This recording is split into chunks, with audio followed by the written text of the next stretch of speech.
There's a word that gets tossed around very loosely in this community: iconic. This lord is iconic, that unit is iconic, it's all iconic when we're making the case for a missing unit or character.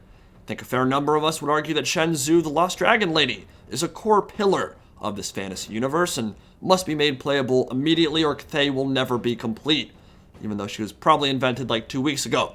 Not everything we want in Mortal Empires is iconic, but today we're taking a closer look at the 4 icons of the Ruinous Pantheon, and I can't really think of a better adjective to describe them. If Khorne, Tzeentch, Slaanesh, and Nurgle are the Dr. Evils of Warhammer Fantasy, Greater Demons are their Chaos Mini-Me's, a fraction of their power and persona distilled into a fearsome visage born and bred to make war. And making war is something they are damn good at doing, both the narrative and on the battlefields of Warhammer 3. They're the stars of the show here, so today we're going to be breaking down the big dogs for each of the Chaos Gods, explaining their roles, their strengths and weaknesses, and ultimately ranking them from best to worst in the context of the rosters they're a part of. Let me just start off by saying I don't think any of these Greater Demons are objectively bad. Just like the Soul Grinder video, all the units on display here are tier 5 monstrous freaks, the elite of the elite. They are designed to be some of the most dangerous troop choices on any given battlefield. And just because one of them has to be the worst of the 4 doesn't mean it can't be effective, that it can't be useful, that you should never recruit it, or that it can't take over games, because each one of them has the power to dominate and destroy in the right situation. But with that said, the great game is not an equal playing field. It is not a fair fistfight in the warp, and some of these Greater Demons are absolutely more equal than others.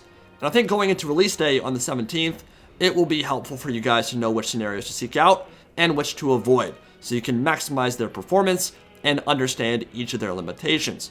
Remember, this list is for the regular Greater Demons, not their exalted versions, and as always, we'll be taking both campaign and multiplayer into consideration here, answering the question, how does each unit perform in a vacuum, in the context of the rosters they're a part of, and what do they bring to the table in terms of cost efficiency, utility, and raw damage output. So without further ado, let's compare their stats before we show off some sexy cinematics. From left to right, we have the Bloodthirster of Khorne, the Keeper of Secrets for Slaanesh, the Lord of Change for Tzeentch, and the Great Unclean One for Nurgle. The first thing that may come as a bit of a surprise is that there's quite a gulf in terms of pricing. The Bloodthirster tops the list at 2,300 gold in custom battle and multiplayer, while the Lord of Change is the cheapest at 1,700, 600 gold less. In the middle, both the Great Unclean One and the Keeper of Secrets cost 2,000 gold. As one might expect, though, each Greater Demon has a stat line and abilities that reflect their patron god's attributes and preferred combat style, but have a fairly similar profile when it comes to leadership, attack, defense, and weapon strength. All are big scary beasts that cause terror, have the standard 20% physical resist that all demons share, and are siege attackers, capable of smashing down gates and forcing their way inside your shitty walls. But that's where the similarities end, and in honor of the Slaanesh embargo dropping this coming Thursday, we'll get started with the Keeper of Secrets, the great horny ones of the Dark Prince. Step on me, mommy. These are hyper-mobile duelists designed to seek out the highest value single entities on the enemy side of the field, outmaneuver them, and slice them down with perfect precision, something they are quite adept at doing with their 80 speed and devastating flanker passive, which doubles their charge bonus from 35 to 70 when hitting the flank or rear.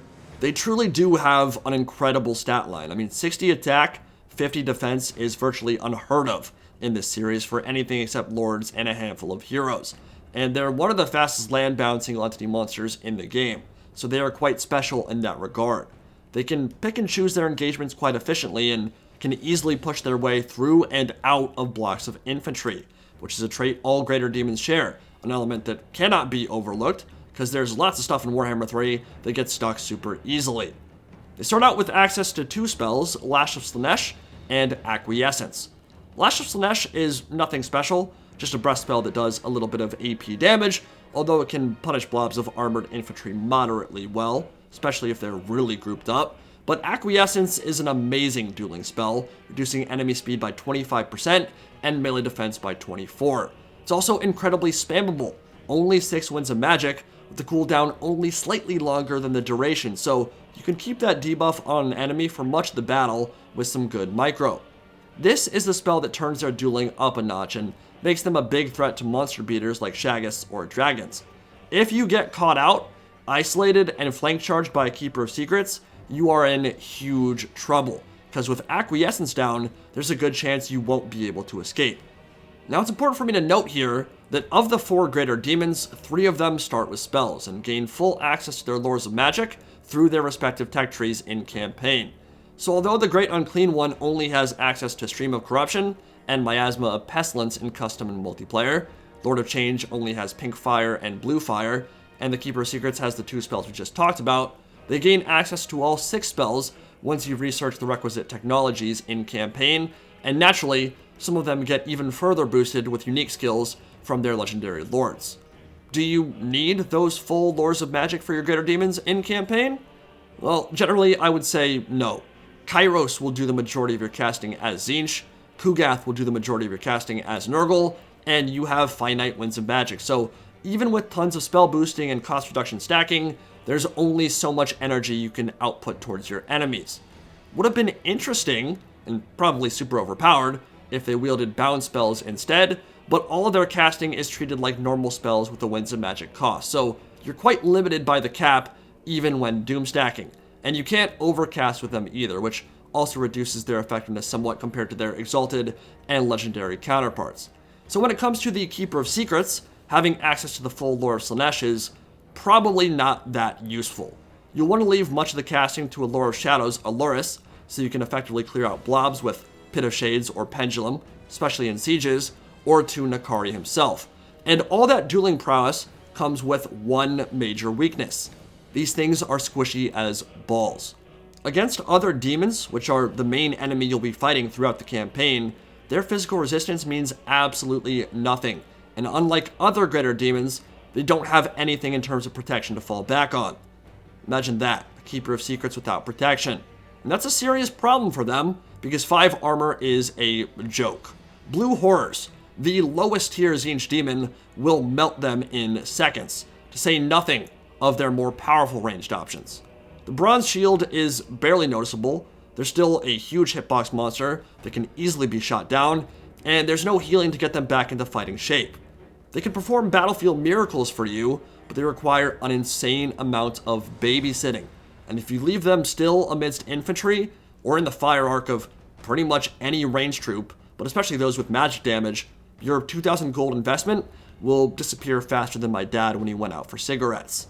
They are certainly not a bad unit, and can devastate top-tier opposition with good micro, but they are incredibly risky, will die to a stiff fart, and there are simply safer options on the roster, like the Soul Grinder, that can do a better job for cheaper, and for that reason, I'm going to put them in 3rd place out of 4. Next up, we have the Malicious Magic Aviators of Tzeentch, the Lords of Change. There's a somewhat strange juxtaposition going on here, because although they fit the archetype for units that should be incredibly strong, namely a magically adept, terror-causing caster with powerful spells and a recharging Protoss shield, they're by far the cheapest Greater Demon variant, costing 25% less than a Bloodthirster in custom and MP, which is likely due to the fact that it has the worst melee stats of the bunch. But does that actually matter? Well, it has terrible armor, 45 attack, 45 defense, and starts with 2 somewhat underwhelming spells, Pink Fire and Blue Fire of Tzeentch. Again, neither of which can be overcasted. So from a multiplayer perspective, I can't see much reason to ever bring one. Not because they're terrible in and of themselves, but because Kairos Fateweaver and the Exalted Lord of Change are so damn good. Both those Lord choices are close to unkillable anyway, and are very expensive, so even in a game mode like Domination, there's not much reason to invest 1700 gold in a unit that does the same things but worse, so you will rarely ever see them. Tzeentch can be a lot more efficient with those funds, but in campaign, they offer a whole bunch more utility, and this is where the unit really has the potential to shine. They start out at 800 barrier points on Ultra, but as part of his unique skill tree, Kairos grants them plus 20% barrier and minus 15% winds of magic cost from Boons of Change, plus 20% barrier from Bewitching Potency, and also gives all his Greater Demons mastery of elemental winds. Essentially, this adds another plus 15% to the intensity of a caster's spells every time you add another character or unit with that attribute.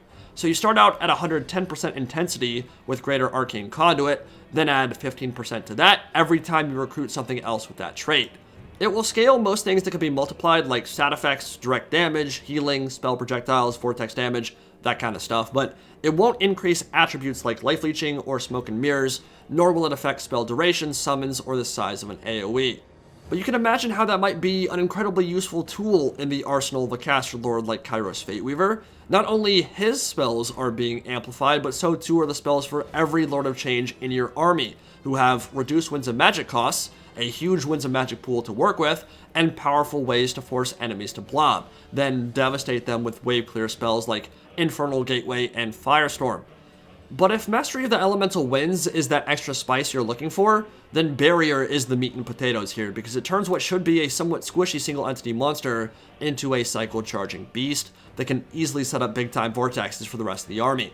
A hyper mobile, terror causing monster that can fly, that's substantially tankier and more maneuverable than even a Keeper's Secrets, that can also destroy armies with efficient wave clear spells is no trivial matter, and even the AI is effective at using them too.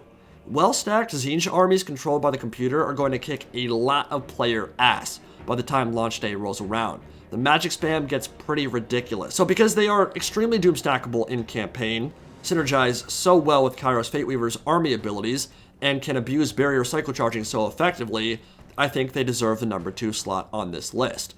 I don't think they will be anywhere near as useful in multiplayer, and they have the same damn model we've had for 5 years, so I don't think it's possible to give them the top spot, but they are very good in campaign. Dropping massive nasty dumps on the competition are the Great Unclean Ones of Nurgle, and they break the mold when it comes to the standard kit of a Greater Demon. They have 11,360 HP base, about 40% more than that of their brothers from the other gods, 54 melee defense with Swarm of Flies, and the highest weapon strength at 500, majority AP, so they are built like tanks. In a straight 1v1 duel, with the added benefits of poison, they are incredibly tough to beat, cultivating mass and thickness better than just about anything else in the setting. As is kind of the standard, their starting 2 spells are somewhat underwhelming. Stream of Corruption is okay, but kind of meh, and while Miasma of Pestilence is quite a good dueling spell for the charge bonus reduction and minus 24 melee attack, the Great Unclean One can't make use of it to the same level as, say, a Keeper of Secrets. And this is really where its problems start. As one of the slowest single entities in Mortal Empires at 36 speed, it's faster than a good portion of the Nurgle roster, but still runs like a turtle, and it's the only Greater Demon that cannot pick and choose its engagements. It's a very defensive and reactive unit in a game that typically rewards those that are proactive. It can outduel many other single entities, many other monsters, but it cannot catch them. And it has many of the same issues of other slow single entity monsters like giants, namely a huge hitbox and 0 mobility, making them extremely susceptible to being focus fired by enemy missiles. And more importantly, the AI is programmed to punish them hard because they're so high value. So even if they're the last ones to engage, the AI will turn most of their firepower towards them the second they get into range. And that extra health pool doesn't go very far when 10 horrors or arch units are all shooting into a 40 armor, lumbering behemoth that can't easily reposition and is so simple to shoot. Sure, it can tank lots of damage, has one of the strongest heals in the series with Fleshy Abundance, and can gain access to the full lore of Nurgle, which means it's quite a bit better than a giant, but it still shares many of those same weaknesses. And from a campaign perspective, a lot of its problems boil down to your main rivals. The 2 legendary lords closest to you are Tsarina Katerin of Kislev and Kairos Fateweaver, and Tzeentch is your main Chaos God rival. Great Unclean Ones are garbage against Tzeentch. They're everything you don't want against flaming focus fire that hard counters healing. And Katerin will frequently stack Streltsy and Ice Guard, both of which are also effective counters. Now, in a normal campaign situation, this wouldn't be such a problem, because you could reach a critical mass of health with enough of these boys, and no matter how much focus fire they have, you could walk through it, heal through it, and you'd be good. But Nurgle does not have a normal campaign, and if you've seen how their building and recruitment works, you'll know that they're by far the most difficult Greater Demon to recruit. Nurgle's start is very slow and turtly. You can get amazing growth, but but your snowball and stacks of tier 5 units start rolling out much later than some of your contemporaries, and recruitment costs are prohibitively expensive. Unlike every other Chaos faction that hits tier 5, builds their Greater Demon building, then can spam them as much as they'd like, within the bounds of their economy of course, Nurgle must cycle through their entire construction tree before a new Great Unclean one is added to the pool, which can take upwards of 20 turns, which means they are very rare to produce until you get a bunch of tier 5 settlements, not just one. A bunch of tier 5 settlements and a big empire typically doesn't happen until much later into the campaign. So while many of you will like that from a fluff perspective, because it means they're a rare and imposing sight, it means you can't reach that critical mass quickly like you can for Khorne, Tzeentch, and Slaanesh. And ironically, they're the one Greater Demon that would benefit the most from that critical mass. Of course, global recruitment and instant recruitment help them quite a bit, so you don't have to go back to your capital to plop them into your army. You can get them on your front line no matter where you are, but Nurgle recruitment is insanely expensive, even in comparison to the other gods.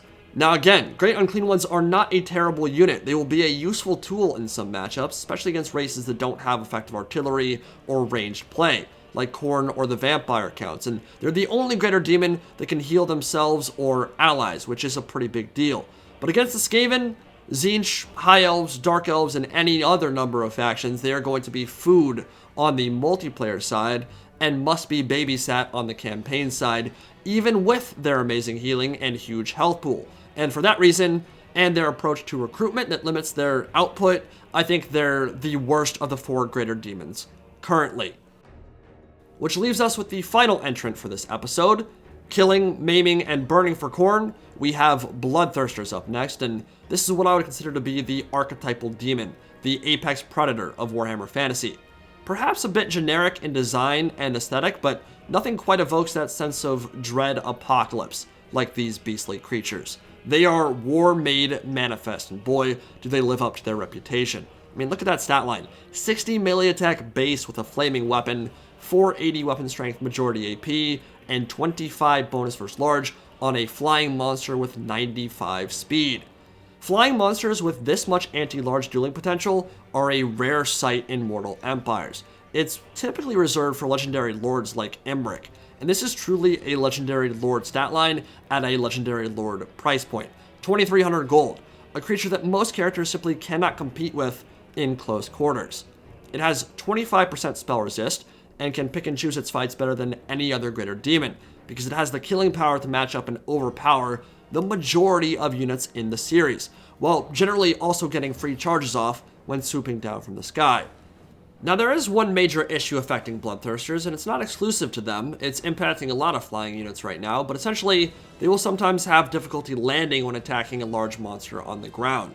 I've seen many examples of them being stuck in this half-flying, half-landing animation where they can't attack ground troops and can't be attacked either. They kind of just float and dry hump the creature in air.